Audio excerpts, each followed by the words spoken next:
Sometimes we approach our weeks and we get to Friday, Saturday, Sunday, and anxiety builds because we look back and we're like, man, what the hell just happened? How did we get so far into the week and I left so many things undone? I've been there, you've been there. I still find myself there sometimes because I'm human. Effective weekly and daily planning allows us to get more done in less time. The world's best when it comes to growth, when it comes to business, progress, they are planners, they are executors. These are two of my I am statements that I continue to leave on my mirror every single week. I am a planner, I execute regularly. This crazy world has a way of distracting us, and it's only going to get worse, I believe, as we continue forward in the future. But just because it gets worse doesn't mean that we can't get better. In fact, that's what it should be. As it gets worse, we should get better. The best way to teach you how to go through this process of weekly planning from point A to point Z is to just walk you through it step by step. A little bit later in this particular chapter, we're going to do a screen share and I'm going to break down all the documents that you'll be using within your journal. You'll be using the journal and you'll be using the Asana app, okay? But we'll get there in just a moment. I want to spend this time right now in this video helping you understand each piece to the puzzle, okay? We'll continue to cover weekly goals, and then we will move on to our daily pages with some time. So let's break these things down. Number one, priorities. One of the most common mistakes people make when planning is they rely solely on a to-do list. And I fell victim to this for a long time. This is not what growth looks like at a high level. That is not what this process will look like. I have found all too often in life that high levels of learning, high levels of growth never look like a checklist, because checklists look like a straight line, right? They look a lot more like zigzagging, and we don't want to fall into the trap of being too checklisty. Getting tasks out of your head and into a planner is great, but we want to help you to manage them, not necessarily just get them out on paper and go through and check, done, check, done. Not all tasks are created equal. Another great reference to a Stephen Covey principle, if you haven't noticed, we've tried to build some of those in because we learn from the best, right? And he always taught put first things first. When it comes to prioritization, tasks, actions, we do want to put the most important things first. Just because you check off a lot of things doesn't really mean that you're moving forward towards your goal. Okay, remember that. Just because you're doing a lot of things doesn't mean that that gap is shrinking. We want to focus on quality action over quantity of action. And in an ideal world, we have both, and one breeds into the other, okay? We have to prioritize.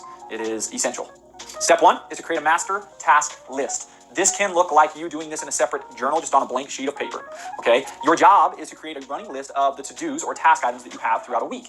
We have to have these in a place where we can get these out of our head so that they don't bog us down, okay? If you're like me, it's just like ricocheting off all these ideas. My ADHD kicks in, and man, the only way to find clarity is to actually put it down on a piece of paper, put it down on paper on purpose, okay? Then your job is to assign each master task to a goal that you've already created. It's important to see what the goal and project is that task attaches to, because that is how we are going to be mindful of how it's helping us move forward. That's how we can identify what things are going to help us move forward and what things we need to weed out.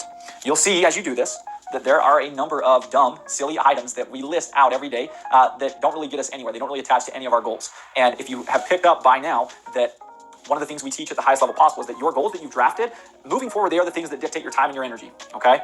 And yeah, we need to find a work-life balance, and that is part of this process. But outside of those goals, things shouldn't consume too much of our time, if any, in a lot of instances. And we need to eliminate those things or delegate those things out to a team. And if you don't have a team, you're done. You need to get a team around you with your goals, okay? It's too hard to do it by yourself.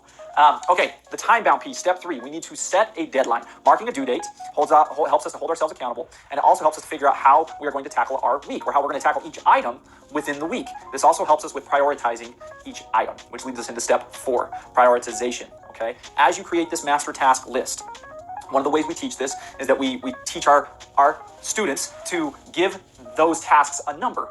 Those numbers fall in accordance with how important they are, one being the most important, 4 or 3, or whatever scale you really want to use. That N number being the least important, okay? We grade each task. So 1 being the top priority, things that we have to get done, non-negotiables. These tasks are vital and essential for the goals for us to continue to shrink that gap, okay? Then those middle numbers, 2, 3, would be important, but there's some wiggle room, okay? Not as important. Then as we continue down the line, 4 and 5, we need to either delegate those tasks in order to get them done, and it doesn't necessarily have to be done by you, by the individual, or you will notice that sometimes your job is to dump those tasks. Those tasks are not going to move the needle, okay? We're here, goal is here. Those tasks really have no impact on the movement of that needle in terms of progress, and so your job is to get those pieces of junk completely out of the way, okay? Step 5, time estimates. We grossly underestimate the time it takes to do certain things or complete certain tasks. I sometimes keep a bunch of my tasks on my list because I think that I'm capable of doing all of them. And the more I've gotten proficient at this process, the more I've realized that in order to get things done at a high level, to get them done well, I need to do a better job of efficiently weeding out certain things, okay? And you will see this in the journal as we continue forward, that we've time blocked half-hour increments for you to make estimates, proper estimates, and you'll get better at this with time, to block out what it's going to take for you to complete each task, okay? All right, so that brings me to step number 6, and that is energize, drain, or neutral, okay? And you need to, this is where mindfulness kicks in. This is where awareness, self-awareness kicks in, okay?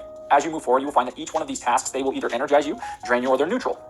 It's useful, this process is useful because the way a task makes us feel will influence how efficiently, how thoroughly, and how happily we tackle it, okay? So again, in short, tasks that you have identified will either energize you, they will drain you, or some tasks are just neutral, okay? I know this is super basic, but like brushing your teeth would be an example of a neutral task, unless you're somebody who gets off on having a clean set of teeth every single morning. My wife, she would. Me, I'm just impartial. It takes no brain power for me to complete that. Armed with this knowledge, you are going to be able to plan your time and maximize your energy. And that's what we want to help you do. We want you to plan out at a high level so that you can maximize your energy and efficiency every single week. This is a simple way to get stuff done without wearing yourself out. When you're strategic and you have a design, you are able to do that, okay, and not just running around like a chicken with your head cut off. Step 7, plan the week. Okay, we're going to break down this weekly planning page that we have within the growth guide. Within each week, within each task, they will be categorized by date, priority, time estimates, energizing capability, all of these things that we've discussed. And armed with that, you're going to be able to be way more intentional with your daily energy and your daily focus within that weekly timeline. Okay, no more picking tasks out randomly.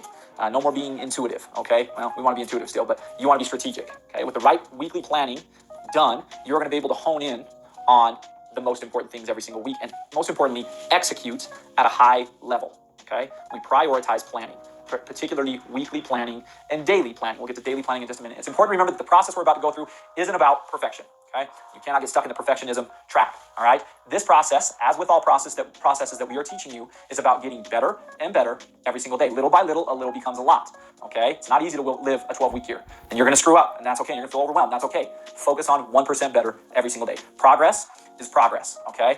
Don't allow yourself to get so overwhelmed that you buckle, all right? And the way you're going to do that is do not focus on perfectionism at all. 0. Planning elements, all right? So strategic blocks. One thing we want to talk about is planning out a 3-hour block of uninterrupted time where you're not doing anything else. All of your focus is aimed towards pre-planned tasks that make you the most money in terms of business, okay? You need to build those into your week, all right? Nothing else. No email, no phone calls, nothing. Phone shut off unless it's a tool that needs to be used. Put it on airplane mode, okay? Another part of this process is buffer blocks. These are designed to handle unplanned, low-value activities. These are like 30-minute blocks a day to right around there. I would stick to 30-minute block a day unless you have to adjust, okay? And then the other part of this is breakout blocks, and these are really important, okay? This is an effective breakout for you to go re-energize. It needs to be at least 3 hours, okay? It needs to be spent on other things other than work. And that is where your priorities come into play. Okay, work-life balance, family, for me, is first and foremost. Getting outside, those types of things. It is time scheduled away from your business during normal hours that you will use to refresh, reinvigorate your mind, okay? And then return to work with clarity, more focus, more energy. If you don't take the time to do that, you will falter in this process. All right? Reach out with questions. We are now going to jump forward with a weekly planning screen share and walk you through all the details.